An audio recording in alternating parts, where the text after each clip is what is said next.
dawning of the day. No one else deserves the honor. No one else deserves the praise. We've come together in your presence. We're here to sing of all you've done. As death and hell have been defeated, through Christ our victory's won. Holy, holy, holy is your name. Worthy, worthy, worthy of the praise. All the saints and angels sing, glory to the King.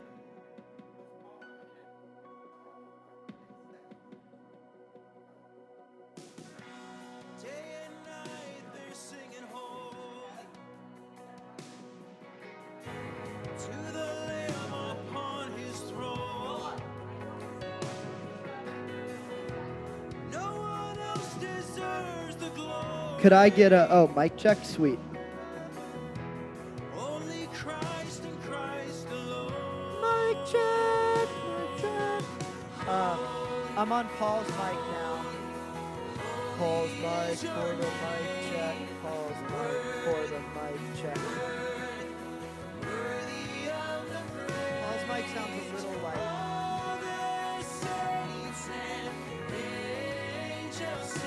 I wonder. It's actually. Am I coming? Oh, there we go. That's much better. Yeah. Do it. And then here's Rosie. So Rosie, hey guys. So I just wanted to. Oh wow. All right.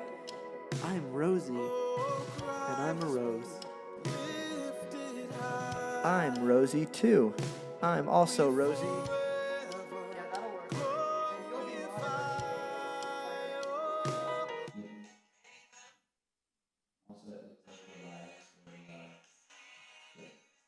Why would I want to listen to my Forever and a day. Oh, Christ be lifted high. Forever glorified. You are holy, holy, holy is your name. Worthy, worthy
I'm so glad he took me in.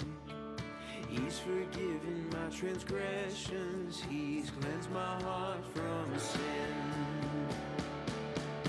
Oh, praise him, let us praise him. Praise the Lamb for sinners slain. Give him glory, all you people. His blood has washed our every stain. Oh, praise him, let us praise him. Praise the Lamb for sinners slain. Give him glory, all you people. His blood has washed our every stain.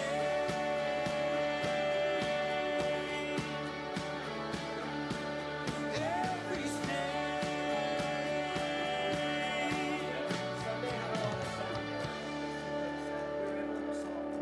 Yeah. It was really good. Though. It was really good. I'm gonna use the restroom really quick. You're starting like right away. I shall never cease to praise him, singing glory, glory to his name. Glory, glory to his name. Glory, glory to his name. Glory, glory to the Father.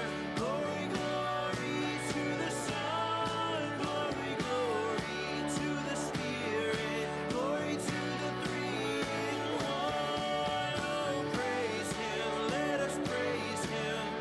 Praise the Lamb for sinners slain. Give him glory, all you people. His blood has washed our every stain.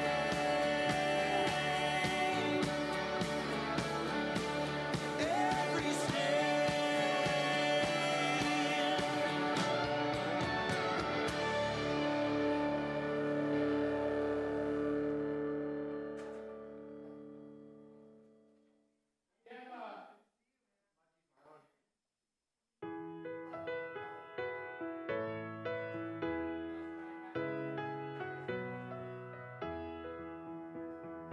I will exalt you, my God.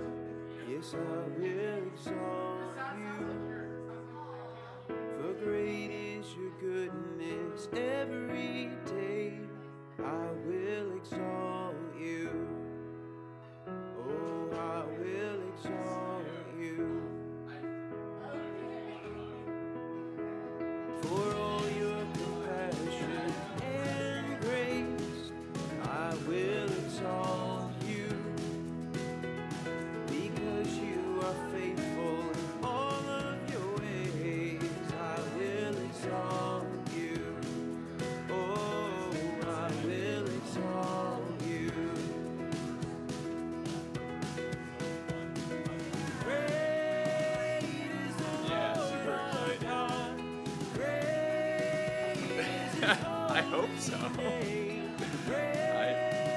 sure hope we will be.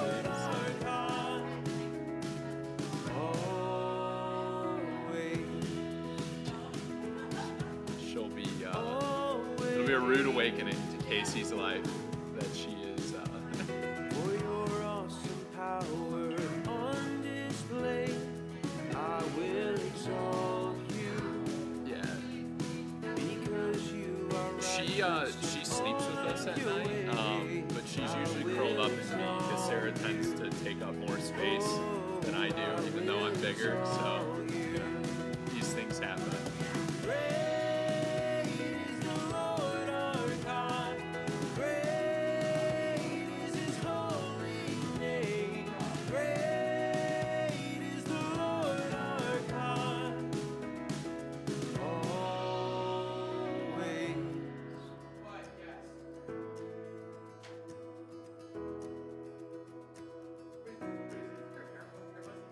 You are most worthy of praise, all praise, God of all Is this okay? Do I need to like lean in? all grace, Oh, like I need to like lean in. So when I'm talking like this, okay. worthy of So I praise, can lean back like a podcast. God And then am I looking at you or am I looking at this one? I need to know. and grace, all grace. Great is the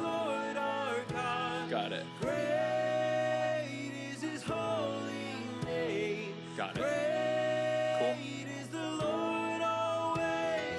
Great is the Lord our God. Great is His holy name. Great is the Lord our God. Always.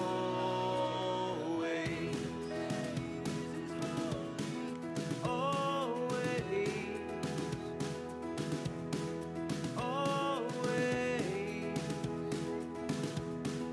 Always.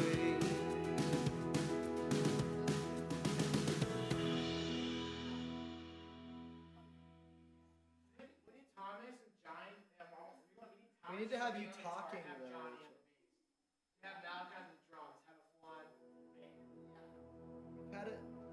You are the one and the only Lord, so strong and mighty. All right. Hey, welcome to Grace Middle School Live. Super excited to be with all of you. So we got Paul Labasi here with us tonight. What's Say going hi, on, Paul. Jordy? It's good to see you. It's good to see you too. It's been too long. It has been. It's been like 2 weeks. It's still too long. Too long. Much longer than it should be. Paul and I like hanging out, and I like Paul enough that I walk his dog that I hate with him. You don't actually hate her though, do you? I don't know. I might.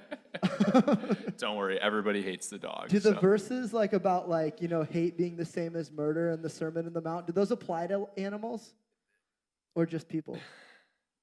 Well, it can apply to cats, but not dogs. You have to love dogs. You have to love dogs. So Yeah. dogs count as people in the Bible. Don't tell your mom that's what we taught you, but you heard it here first. So super excited to be with all of you. And man, it's been a crazy last like 10 days, hasn't it? I think most of you know what I'm referring to when I say that. I'm talking about everything that happened with George Floyd and the different protests and riots that have been taking place, not only countrywide. I don't know if you've read, they're happening in major cities across the world, all stemming from what's happening here in the U.S., which is just wild, really. And Jelani and I were talking about, Pastor Jelani is a worship pastor here at Grace. These things, though tragic, every maybe like year or two, there's a very notable like potential injustice, police brutality kind of situation. And this one, I think, is unprecedented in its reaction. And I think it's probably a combination of like we've been cooped at home. There was the Ahmaud incident with the two men who ran him down just a few weeks ago. And then this event, I think those stacked on top of each other have really pushed people to say, it's time to draw a line and it's time to do something. And so, yeah. Yeah, I was just going to say, Jordy, I think a lot of it is we're less distracted right now, I think, because nothing's going on. But I think that in many ways, in many parts of our lives, something like this pandemic can force us to really think about different things and look at different things. And I think maybe a piece of this is so impactful because maybe we're actually taking the time and it's not just, oh, well, awesome, I'm going to flip on, I see this news story, but I'm going to check ESPN because this game's happening or this What new game? thing. Yeah, reruns. Yeah, reruns. There's nothing going on, but I think it's a unique opportunity in a time in many ways, but specifically within this issue that I'm happy that we're all taking the time to sit there and say, let's search in our souls a little bit deeper and find out what's really going on there. For sure. It's been hard to ignore, indeed. And so one of the questions that I really want to throw out there and I want to challenge all of you to think about is, what does it look like to really take the approach of Jesus in my shoes? That's a question I'm asking myself, and I encourage you to ask yourself as well. What does it look like for you to say, hey,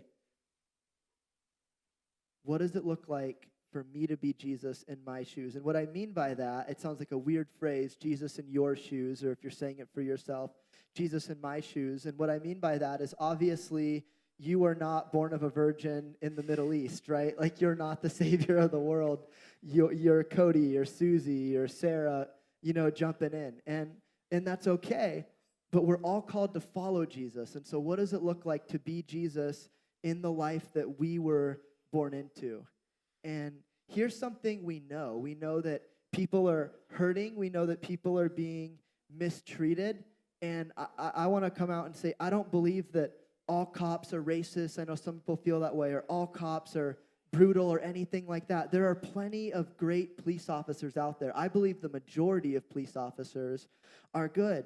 But what we do know is that there was a group of police who watched an officer suffocate George Floyd, and that no one stopped it, that there's enough people who are prejudiced to let something like this happen. And I'm not going to tell you to go watch the video. I know for myself as an adult, I did make that choice. I just wanted to see what happened instead of being told what happened. And I think you can't really, there's no debate on this one. You know, maybe certain things that have happened in the past, it's been like, well, he looked like he was going to pull a gun or this, but this one just wasn't like that. He was unarmed, he was complying, and it wasn't a dangerous crime that he was really being arrested for. It was being a suspected felon for forging a $20 check. And Yeah, and something, and Jordy, and I loved, and Jelani was here on Sunday, and I feel unworthy to be sitting next to you because Jelani was such an amazing. couldn't get Jelani tonight. We couldn't get Jelani tonight, so you have me. I'm just kidding. You know, something that was just so impactful as I was watching, you know, from my living room, and that Jelani had said that for me, that like you said, there was really no debate about this when Jelani was talking about capital punishment and what would it take, and typically you have a trial by jury, and you know what would it take for you specifically in your life. And I think it just hit me in that moment to sit there and know, like, wow, for me it's probably nothing, right? Knowing who I am, you know, and the color of my skin, and that's just the reality, and it's sad, and that it really broke my heart in that moment to know that that's not the answer that someone else can say. And I think just being willing to look at that was, and the way that Jelani said that was very eloquent, but it was a powerful thing, like you're saying, to look at and just be honest with ourselves about in that way. For sure. Absolutely. And so what we're getting at is, you know, we've got this situation, we've got things happening, and we have a minority in our country. The majority of America is a predominantly white country. We've got a minority of African American people, which make up 13% of our population, who are hurt, who have grown up with prejudice experience. And I've heard this question answered a few times by just different coworkers and friends, like, what is it like to grow up black in America?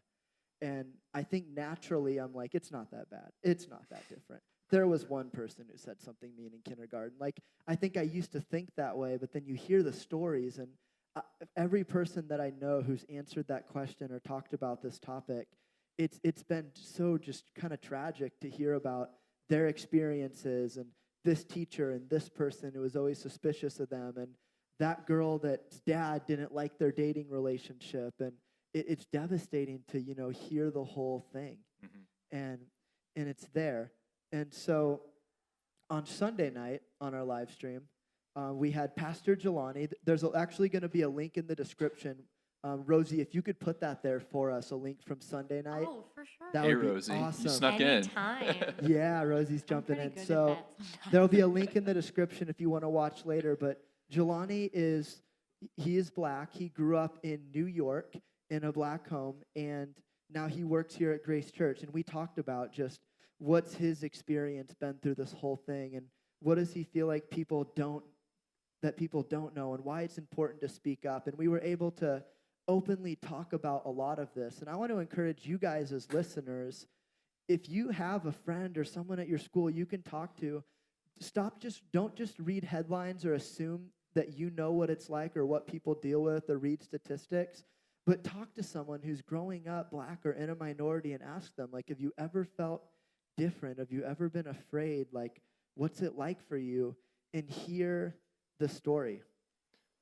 Jordy, can I just add something really Yeah. quick? I think it's also important to note too, because I've heard this from people and say, well, you know, it's, you know, Jordy, it's just people though from a certain area, right? Or a place where crime's high or something like that. And I would just say to that, I'm a big sports fan, and so I listen to a lot of different people that talk about this, even that are athletes and things like that. And I think what you realize is when you listen to those stories, it doesn't matter. And you listen to famous athletes that make millions upon millions of dollars, and these things are still happening to them every day because people aren't looking and saying, oh, that's that famous athlete, right? And occasionally some people are, but no, they just look and say, no, that he's black, and they still get treated in that way. So it's not just a socioeconomic thing, though those that has an influence on it. It's across the board, and it's still happening to people that are famous, people that are on TV.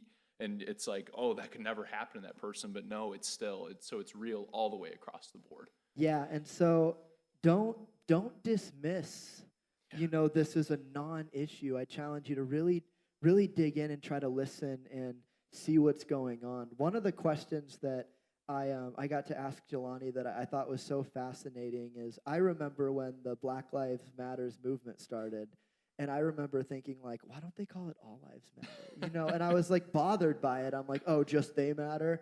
And that's really just being frank, like, kind of how I thought about it. And a lot of people said that, and there were a lot of people who went on social media and kind of shared that opinion, and it just got shot down, And so I've learned a lot more about that. But I asked Jelani just to, why do people get offended when we try to take that away and say, it's not Black lives, all lives matter? And what Jelani essentially explained is what Black Lives Matter really is it's a group of people saying, hey, we've been oppressed, there's been prejudice against us, we've been hurt, and we want to say that we matter. And when we change that and say, all lives matter, we're actually taking the focus off the group that's being hurt. It's like if you were the one being bullied at school and you were like, someone help me. And you were like, I, Paul, matter. Like, doesn't anyone care? And then everyone was like, we all matter. And then there's no specialized help or focus to the real problem, which is that specific group. And I thought that was fascinating just to really kind of peer into that a little bit and say, like, why do we do that? And I think it's fair to say that a lot of times, and not in every instance, and not everyone does this. Some people might say, oh, it just sounds nicer to say all lives. But I think when we want that urge in us to be like, no, all lives matter, can be a little bit of us escaping having to really face the fact that Black Lives Matter needs to be said in this country. And that's painful to admit. Like, it's no fun to be sad or to admit that, and for the country not to feel as great as you want it to, and all of that. I don't think it's fun to recognize that. But I've come to believe, I think, that it is necessary. Yeah, and I think, and Jordy, I would say the same thing. And if I'm just being raw and honest about this, several years ago, and I think we're probably going back to, and forgive my lack of the history on this, we're probably going back to, 2014, 15, if I'm remembering right, when the Black Lives Matter movement became something, and I very much in my own ignorant way still felt the same way that you did. Well, why aren't we talking about everybody? That's so, of course, all lives matter, and of course, all lives do matter. But to sit there and say, we're gonna have an opinion that says you're not allowed to point that out specifically, and I think, like you said, I think a lot of it was truly, if I look just back at myself and I think about other people in my life, it's something that you don't want to face the truth. And so just as silly as it would be to sit there and talk about, any single terrible issue, right? If we brought up sex trafficking, right? 100% approval rating, that's a terrible thing. And so if you were raising awareness, no one would be like, you know what though? You care about sex trafficking, you need to care about all the other issues too. Yeah. No one would sit there and argue with that because it's such a definitive thing. And the sad thing is why isn't, racial injustice a definitive thing? And I think that's where, if I'm honest with myself, it's looking on the inside and saying, wow, because I didn't want it to be true, right? Because there's a piece of it that it was saying, hey, I can still ignore this. My structure of the world, my view and my lens of the world, it's still okay. And so thus the rest of the world must be okay. And so being able to acknowledge, hey, this is broken. I think that takes an extra step in opening that heart. And I think that's where it becomes so powerful to sit there and say, wow, no, Black Lives Matter. And that's something that we can shout loud and proud. And it's something that we need to say because there's real issues going on right now. For sure. That's a great way to put it. I'll go ahead and throw this out there before I transition to the next thing. If you're in the audience and you're following along in the chat, feel free to throw anything out there. Rosie'd love to be your voice. Yeah. Any questions you have or insights, we'd love to hear it, and we'd love to discuss it. So just wanted to throw that out there. And what I want to say next is, when we go back to that, like Jesus in my shoes, you know, or what does it look like to be Jesus in my shoes in my life and my family and my friend groups? And I think, you know, I think of a passage like Romans 12:15, and I'll just read it, super simple to remember. Rejoice with those who rejoice, weep with those who weep. Rejoice with those who rejoice, weep with those who weep. You could say it in very common language, just say, be happy with those that are happy, sad with those who are sad. And so I think, though, you know, Paul said this talking to the people of God in the book of Romans, you know, the people in Rome. And I think that when people see a group hurting, any group or classification of people, it's our job as Christ followers to be a voice of compassion, like to weep with those who weep. Like God does that for all of us. He doesn't just have blind spots like, oh, that's annoying, or I don't want to deal with that, or I've got a lot to worry about, right? Like God is in the weeds with everything that all of us are struggling to. And so when 13% of our population is hurting, and most of that 13% are standing up and saying, like, I feel like I need to say I matter. Like I feel hurt. I feel like it's difficult to be Black in this country. We need to be aware of that. I'll put it this way. So I think that it means if people are speaking up and vocalizing hurt, I want to speak up and vocalize my concern. And I think it's fair to say, as Christians, if this is what it means to be a Christian, this is one of the things that Jesus did that Paul then commands us to do. Like, we have to be active in doing that. And for that reason, I've come to realize, because I've been quiet on this matter for a long time, I've come to realize, like, is my silence deafening? And what I mean by that is, like, is the fact that me and many in the church and many Christians, specifically white Christians, that were quiet on this issue, is that actually saying something? Like, it goes noticed, you know, especially when we're the majority of the population. Yeah, and I think that expands as well, Jordy, too, and I agree with everything you said, but, you know, the verse struck me. It reminds me of, it's very similar to, it has shades of Ecclesiastes 3, right, where it's like time to weep, time to die, time to plant, time to mourn, and it goes through all these different times to do things, and I think it speaks to the fact also of not just saying, hey, are we being silent, but also, are we filling in the space with something else that may not always even be wrong, but is trying to paint it in a way that is disregarding what someone's feeling in that moment. Yeah. And I think that as well is just as much as being silent is saying something that's going to make someone feel disregarded or ignored. And I think, and sometimes I like to put things into pictures of other scenarios in life of, you know, it's pretty obvious, right? If we had, like, we're at a funeral, right, or something that's depressing of like a family member. Let's say your uncle dies or something like that. It's sad. I know it's really sad, but then's not the time, right, to probably argue with like the aunt that, like, you know, maybe she's been like, you know, I don't know, just annoying you in some way or mistreating you, like, you know, your aunt, her husband, you know, the wife of that uncle, like, probably not the time at the funeral to bring up, like, hey, aunt, you've also said these hurtful things to me.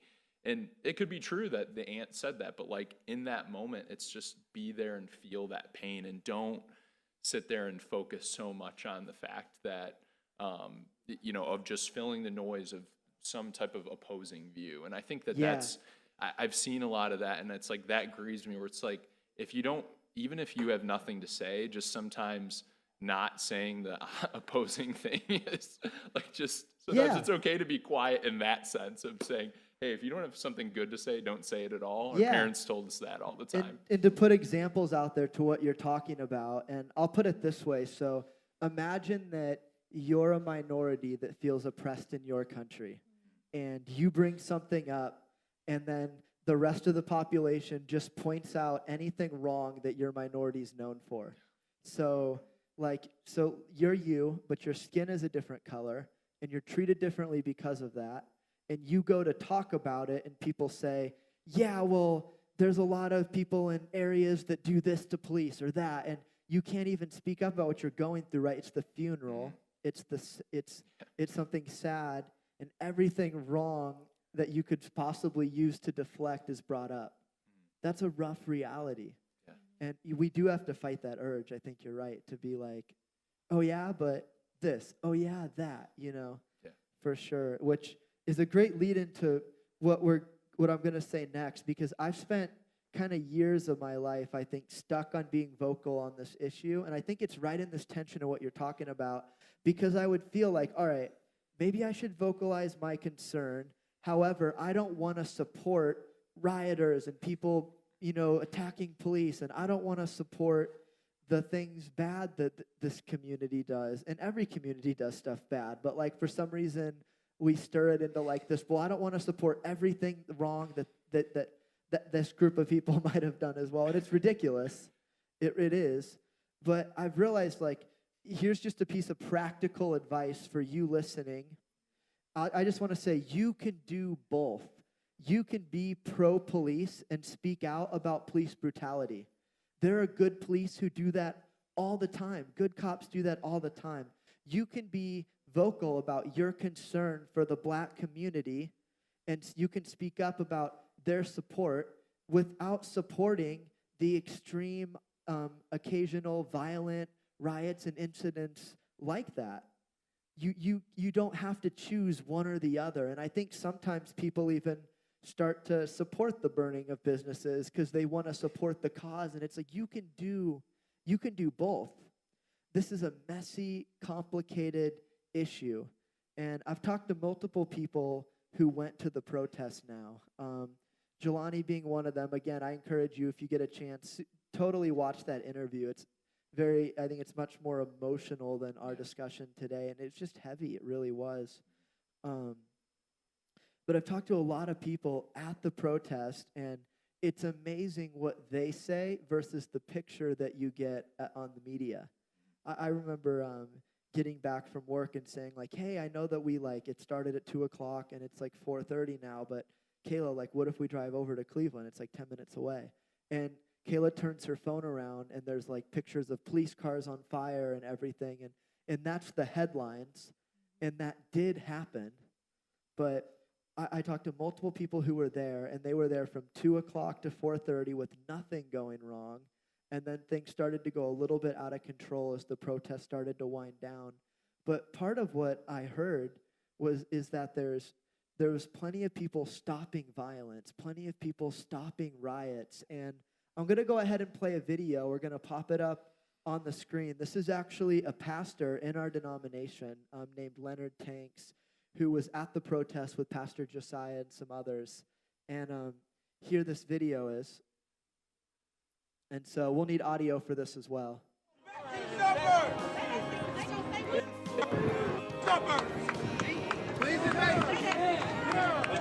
that one more time. Go back to the suburbs. Y'all gonna say we did it. There you go. Y'all down here laughing, jumping around, happy about it. That's not why we down here. That's not what we support. That's not the nonsense we support. Remember when your community is gone, the white folks go home. When we come in your community and do that, we body down. They put the shells in us. Y'all celebrating this stuff with your white skin, but y'all not about what we about. Y'all blew that car up, not us. Y'all blew that car up. Not black people, white people. Young white kids from the suburbs blew that car up. Put that on the news. What's going? Yeah, and so this video, what was happening is there was that police car right there was the first car on fire. That was a white teenager, adolescent, who started that car on fire, and he's standing on it posing, and the video goes on. There's actually a longer version of it, and there's all these kids who don't live there, who came in cars, who are biking around, doing tricks, laughing, breaking stuff.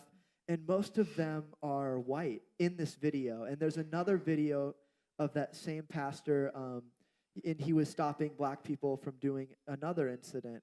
But I think this is so important to see like the whole story, because you talk to people who were there and they're like, actually, there was all kinds of people that had nothing to do with the movement who were like, sweet, riot, like, let's go, you know, and they get all hyped up and they run over and they think it's going to be awesome. And you have black people trying to stand up for a legitimate cause who are saying, like, stop, like, you get to go. And I know it sounds harsh what he said, like, go back to the suburbs, like, y'all white people. But what he's saying is, like, listen, like, you came from your neighborhood to our city, and you're setting a car on fire, and this is fun for you, but you're going to go home and not be oppressed. And our message while we protest is going to be sank, the reputation of what we're standing for. You're sinking it right now to have a fun day. And I think that's devastating. And I think that, you know, just like we talked about on Sunday, and just like you can see in other videos, like, it's not like, oh no, just white people snuck in to ruin the message. Like, there are people who were protesting who maybe lost control, or maybe their intent was evil, but they're suffering and they're in pain from a lot of this. And we're not, you know, we're not promoting violence or anything like that. But I think there's a lot more to the story. And yeah. Go ahead. I was just going to say, there's so many people there protesting peacefully, sending out the right message, and it's being tainted by this violence. But for years, I thought Black Lives Matter, I thought of like, oh yeah, those are the people who get tear gassed for like burning buildings. Like, that's literally how I thought about it. And I feel terrible about that now, because like, you should be able to say Black Lives Matter, and there's the majority of people at those protests are completely peaceful. They were, just last night, they were in Lakewood, actually, and the police knelt with them, and they spent time together, and everyone who was there was deeply touched. And Yeah, you don't, that's not the headline. That's not as, oh my goodness, as burning cars. So that's not on the front of CNN, right? Yeah, and I think it's important to say, you know, unequivocally, protester does not equal rioter. Rioter, and that's an important protester distinction. does not equal looter, you know, and, Yeah. and protester does not equal criminal, you know. Write that So down. it's all of those things. I just think it's important to unequivocally say that, and Yeah. it's And we those shouldn't things- have to, but we it, shouldn't it have needs to be said. But, yeah, it needs to be said. And I think the other thing too, and I think we have a responsibility as Christians, right, within the community. So speaking to not just our responsibility as all community members, but as Christians, right, Christ calls us to be an example in the community, and to live in a way that exemplifies the values that, you know, Christ portrayed in his time here. And part of that responsibility, I think, Jordy, is being nuanced enough to not just sit there and maybe take a headline or take something from Twitter or Facebook Yeah, or a and screen real grab. quick, if you don't know what Yeah. nuanced means, it's a Oh, great sorry. word. It just means that something isn't super simple. Like, Sure. these people are good, these people are bad. People that go outside are not afraid of COVID, and people who don't wear masks, people who wear masks are scaredy cats. Like, it's not that simple, right? It's a complex issue, and to be nuanced is to realize all those details and complexity and just act smarter about everything. Yeah, It's a simple and- way to put it. And I think we bear some of that responsibility as Christ followers, to where if there is so much division in the community, and you know, sometimes the media is driving a lot of that, but different opinions and screenshots, and it's easy to get lost. I mean, believe me, I open my Facebook and it's like, you could literally go from post to post, and it's a complete opposite end of the It's spectrum. so intense. Like, so every intense. person believes 100%, I am right. Like, Yeah, it's 100% this way, 100% that way. And I think as followers of Christ, we can't just sit there and say, well, I'm going to just choose to be, you know, just scroll through this and not take the time, like you were saying. And, you know, thankfully showed a video like this and talked about these things, that these things are more complex, and it's important for us to actually take the time and stop for a second and listen. And I always love, I was listening, you and I both like Andy Stanley, and I was just Yeah, we listening do. to a recent sermon, and it's not just him, and it's, you know, in the Word, but it's like we We have 2 ears, in one mouth. Yeah. So how, quick to listen, slow to speak. I And hear that so often. Yeah, but it's so important. I think it's a good reminder in this Yeah. time too. When you look in the mirror, remember 2 ears, 1 mouth. And yeah, we 10 toes, maybe. Yeah, I Do you actually have 10 toes, Jordy? I do not. Oh, Wait, what? No, I'm kidding. I was gonna pull the classic like 4th grade, like 2 or thumb toes or something. Yeah, and we will get to the passage about quick listen, slow to speak. So I love that you brought that up. And so the practical advice was you can do both. Don't make it some simple good bad kind of issue. And maybe you're someone who's posted about the riots, like this is not okay, and someone's went after you on social media, like I don't see you talking about the other stuff, And I think that you're probably like, whoa, I didn't sign up for this. I was just trying to say don't burn stuff, right? But there's a little bit more to it, that there's a movement with a lot of people trying to be heard, and there's a couple people who are taking it to an extreme that most of society doesn't agree with, but we do want to make sure that the movement doesn't get lost. Yeah. And so you can do both. And so I would actually challenge you just to be extra sensitive to those who are hurting right now and maybe don't feel like they're being heard. If you're talking about and shutting down the riots that are happening with your voice, how about be vocal and have compassion and hurt and weep with those who weep, right? Let your heart become sad about what's going on. You guys don't come to me just for practical advice, right? We're here for spiritual and biblical advice. And so in this tension, I want to bring up Matthew 9. I always go to this, and it's Matthew 9:9, if you want to remember or read this later, through verse 13. This is talking about Jesus, and the passage says, I'm going to read it to you, as Jesus went from there, he saw a man named Matthew sitting at the tax collector's booth. And remember, at this time, tax collectors were messed up because basically they usually worked for Rome or bigger governments, and they came into places that countries had kind of taken over or ruled over or impoverished areas, and it would be like, all right, everyone at this table owes Caesar to what are we going with? Denarii. Let's go there. And so, but I'm like, ooh, I'm going to tell them it's 4. I'm going to get Caesar his 2, but I'm going to keep my 2. That's what tax collectors did. So everyone despised, hated tax collectors, and they were considered wicked and corrupt and swindlers in their society. Jesus says to him, follow me. And he told him, and Matthew got up and followed him. And then so Jesus, he's a priest. A lot of people don't know this. And so Jesus had the same education that Pharisees had, who he was always fighting with. And he was high up. He was considered a teacher. So he was able to interpret the scriptures. He was very qualified as a teacher of scripture. He wasn't just a carpenter. Sorry, Bible class, kid Bible class. He wasn't just a carpenter. And so while Jesus was having dinner at Matthew's house, many tax collectors and sinners came and ate with his disciples. And in one sense, this is awesome because Jesus is getting through to all these people, all these sinners and tax collectors. They're hanging around. They're hearing what he has to say. It would be like if a ton of unchurched people showed up here. But when the Pharisees saw this, they asked the disciples, why does your teacher eat with tax collectors and sinners? Because all the Bible teachers at the time, they avoided any messy situation, any sinful people. They acted like they were too good to be in their presence, anything messy. And on hearing this, Jesus said, hey, it's not the healthy who need a doctor, but the sick. Go on and learn what this means. And then he says, I desire mercy, not sacrifice, for I have come to call the righteous, not sinners. Jesus says, hey, I want to give mercy, not just have people suffer for their sin. And there's a lot in that passage. It's so good. But I want to point this out, that Jesus' reputation with his other teachers, it got hurt. His reputation got messy. He became controversial because he stepped into something. And he wasn't just that good Christian person. He was literally Jesus. And so I want to challenge anyone listening today. You have full permission and you have precedent from Jesus, who you follow, to step into the mess.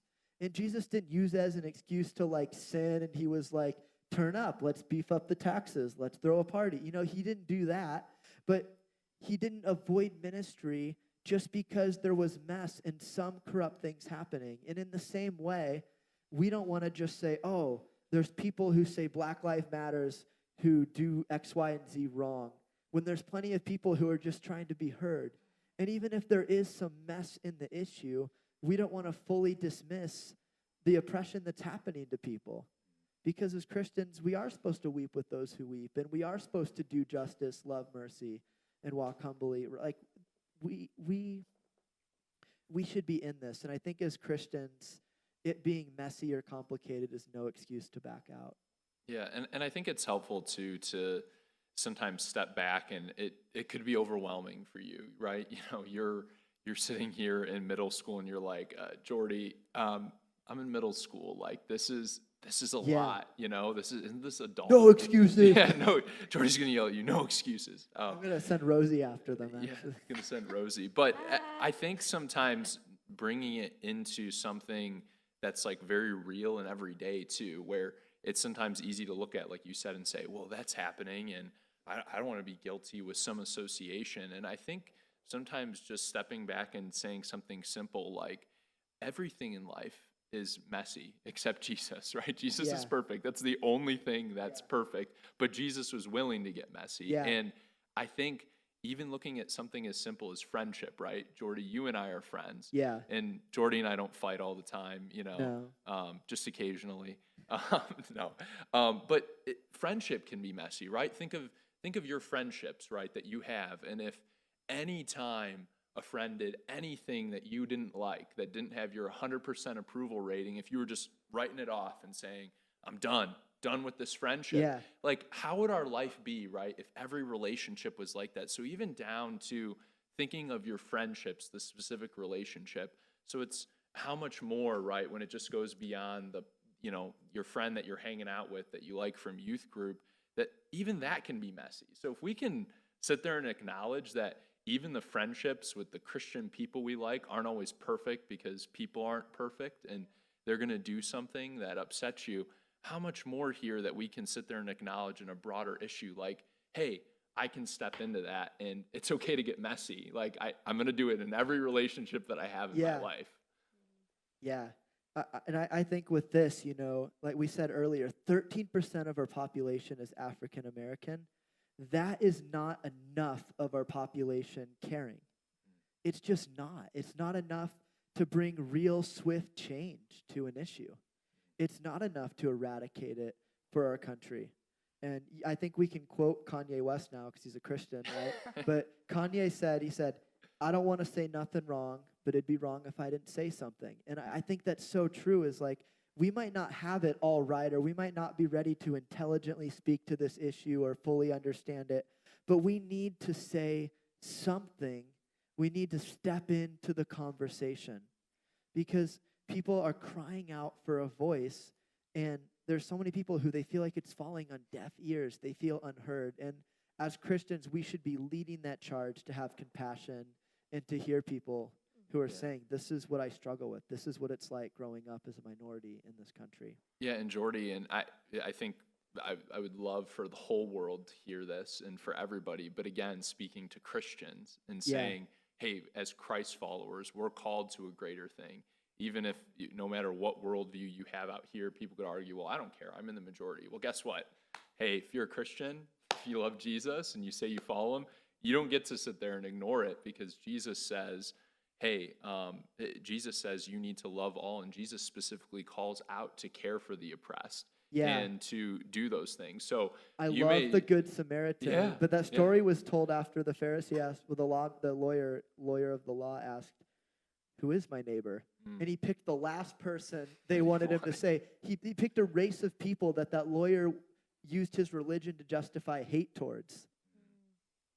Yeah, so we don't get the luxury of choosing, right, as Christians, and being comfortable and staying comfortable. Like, Jesus demands us to get uncomfortable. And I think that, wow, like, and I'm speaking that as much to myself as I am to anyone else, right? And just saying, wow, like, what does that mean? And if I've been willing to get there, and if I've been willing to do what Jesus was doing, and wow, no, I haven't been doing that. For sure. For sure. That's a good word. Yeah. And so we'll wrap up, and we're going to go into worship in a second, but we'll wrap up. I want to leave you with 3 questions to ask yourself during worship.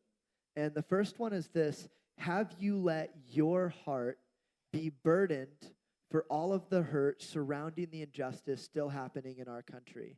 Have you let your heart be burdened? Are you defensive? Do you say something that, or think about it in a way that it keeps you from getting upset, or you don't want to get dramatic? And I'm not saying to get dramatic or emotional, but this is heavy. This is sad. This is people growing up in our country who sometimes wish their skin was a different color, or feel ashamed, or they're proud, but they feel like they have to be in this like fight, And it's so sad. Like, have you let yourself be burdened for that? Do you care? And if you don't, why not? Does the Lord need to do work in your heart so you can rejoice with those who rejoice and weep with those who weep? And second question, how can you be Jesus in your shoes? That's another one to think about. And, you're not the Savior of the world, born in the Middle East, but what influence do you have? What friends are you around? What people are in your life that you either need to ask someone, like, hey, what's this like? Or you need to start talking to people like, hey, we should care about this. Is there someone at your school that could use another person who says, yeah, you matter, like this is an issue? Are people in your community posting about this? And if not, can you be one of them?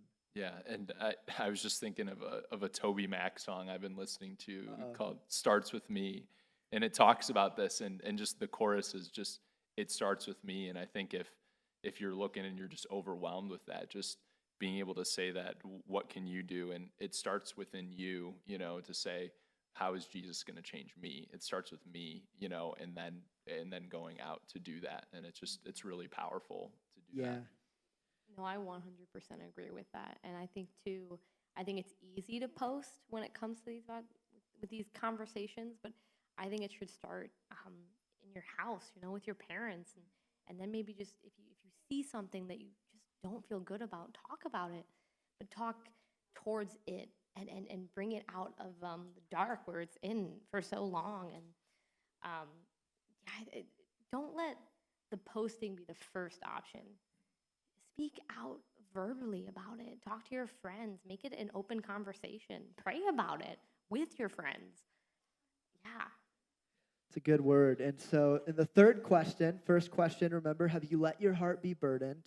2, how can you be Jesus in your shoes? Third question, are you being quick to listen and slow to speak? I'm sorry, I didn't actually look at that far into the notes. James 1:9.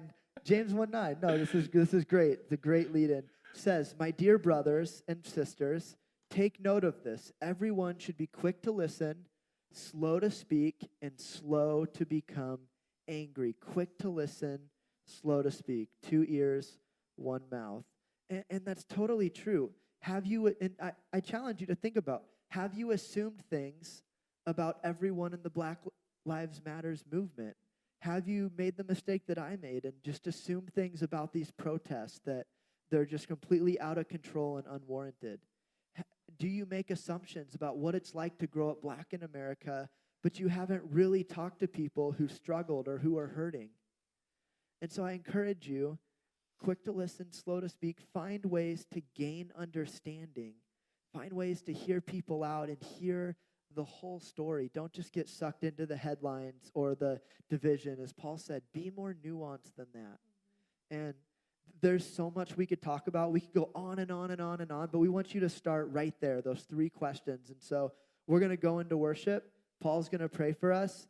Have you let your heart be burdened? How can you be Jesus in your shoes? Are you being quick to listen, slow to speak? Let's pray. God, I thank you for the chance to just be here tonight and just be talking about these real things, God. And sometimes it's easy, I think, to have our faith, and we can come to church or watch church online right now, and it can just be a process, and it doesn't always feel, it may not feel always super real to us in a moment or be that challenging or difficult. But in these times, God, we're being called and challenged, Lord, in my own heart, being challenged and convicted about doing something more and letting our faith shine in a real way, God. I pray that you'd be working in my heart, Lord, and forgive me where I've been wrong in these things, or where I haven't listened in the past, and just I pray, God, that you would help each one of us as we're thinking about these things, that these questions that Jordy brought to us, that you would just be so real in our hearts, and that we would just open our hearts to the truth that you want to just permeate, God, and just the love and the compassion that you want to show through us, God. I just pray that you would let that permeate through, and just as we enter this time of worship, God, just be very real to us, just right where we are, Lord. Just come invade our hearts. Amen.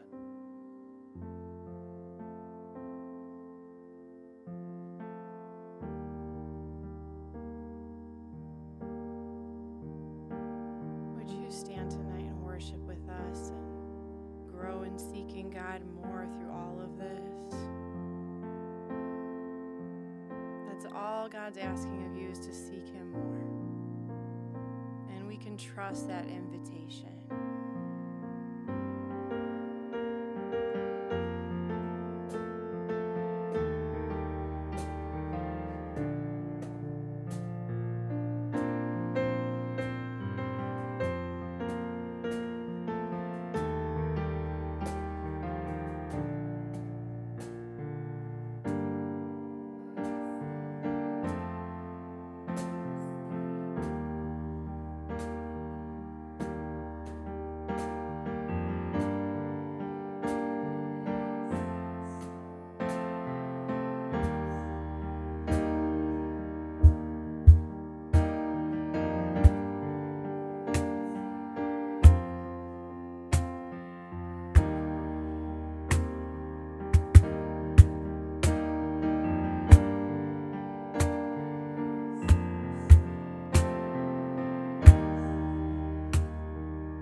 no shadow you won't light up, mountain you won't climb up, coming after me.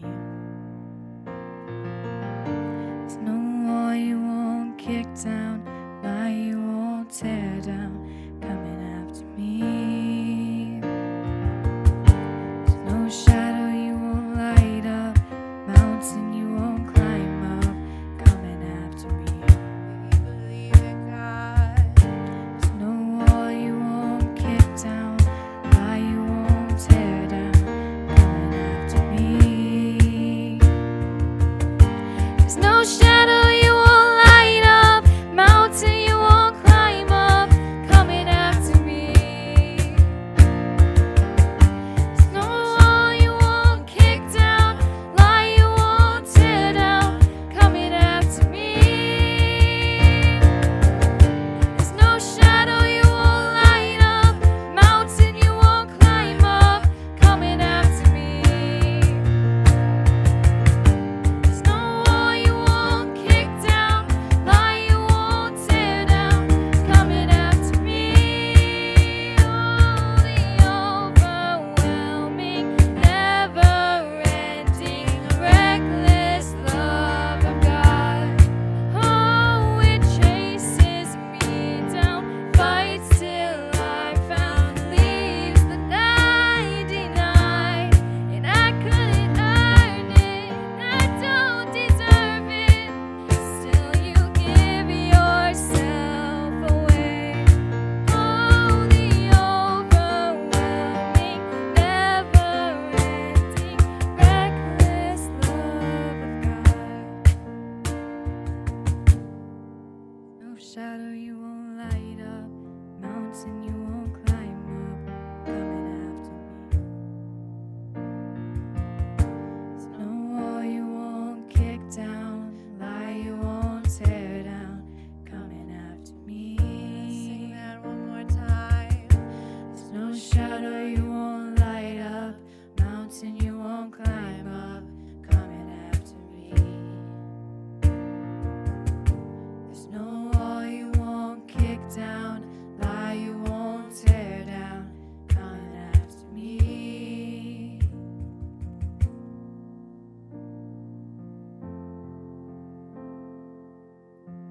Jesus, I just want to give you permission tonight, God. I know that sounds like a silly phrase that we need to give God permission.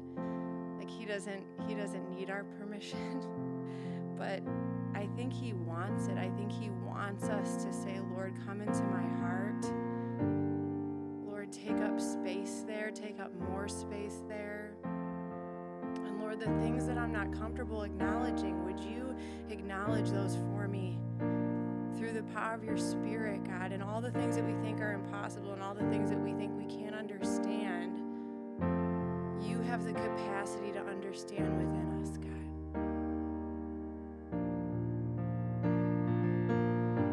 And this next song that we're going to sing, we're going to talk about standing on a mountaintop and seeing how far God has brought us and kneeling on a battleground and acknowledging all God has done. And even though we might be in a season where we say, no, we're still in the battle and we're not on the mountaintop yet.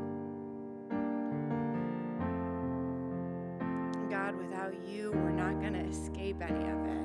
We're not going to come out better. We're not going to come out changed without you. We're just going to be stuck. And so we're going to sing this song out of hope and out of joy that this battle is yours, Jesus. And that doesn't mean that we do nothing, and that doesn't mean that we stay silent.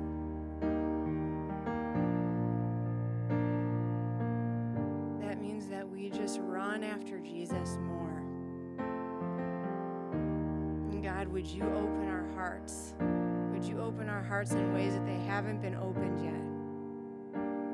And God, would you take our fears where we don't yet feel comfortable with allowing you in all of the spaces and all of the brokenness, God. You're our great comforter, our mighty Prince of Peace, Lord.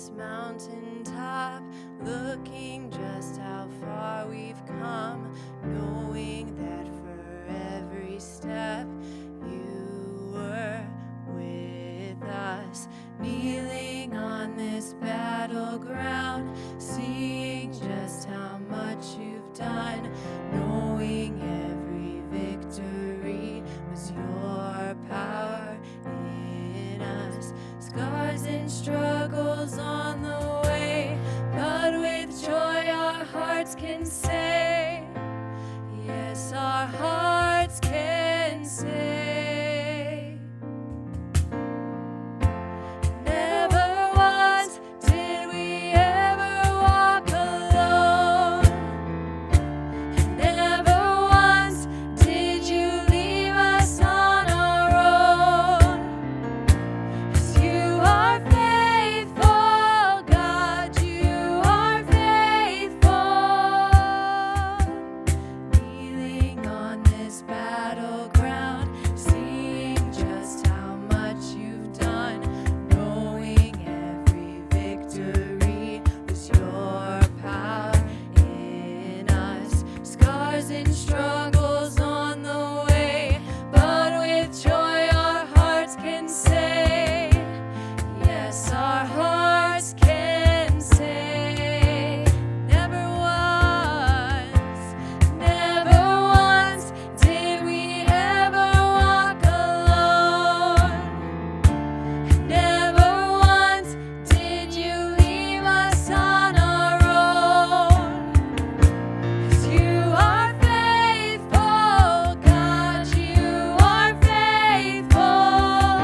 Yes, you are faithful, God, you are faithful. Scars and struggles on the way, but with joy our hearts can say, never once did we ever walk alone, carried by your constant grace, held within your perfect peace. Never once, no, we never walk alone. And never once did we ever walk alone. You are here. Never once did you leave us on our own. Never will, 'cause you are faithful, God, you are faithful. And every step we are breathing in your grace. And evermore we'll be breathing out your praise. 'Cause you are faithful, God, you are faithful. Yes, you are faithful, God, you are faithful. You are faithful, God, you are faithful.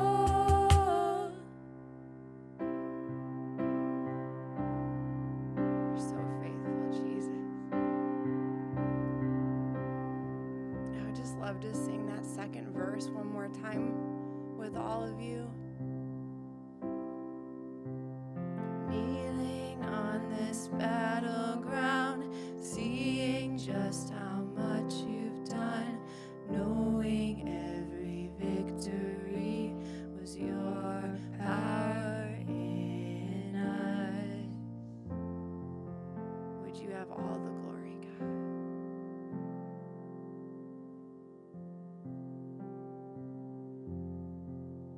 Hey guys, thank you so much for joining us and tuning into our conversation where we looked at a different side of this, God. I'm just super grateful that we can talk about this as like a family almost, right? This is like live stream, it's like a family. But remember, the conversation starts with you guys, where you guys are at, in your schools, in your homes, with your parents. It starts with you guys. But on the other side of that, just a quick reminder, regarding move-ups, we're planning on waiting until we can all be together to send you 8th graders off with a big bang, because we love you so much. that much.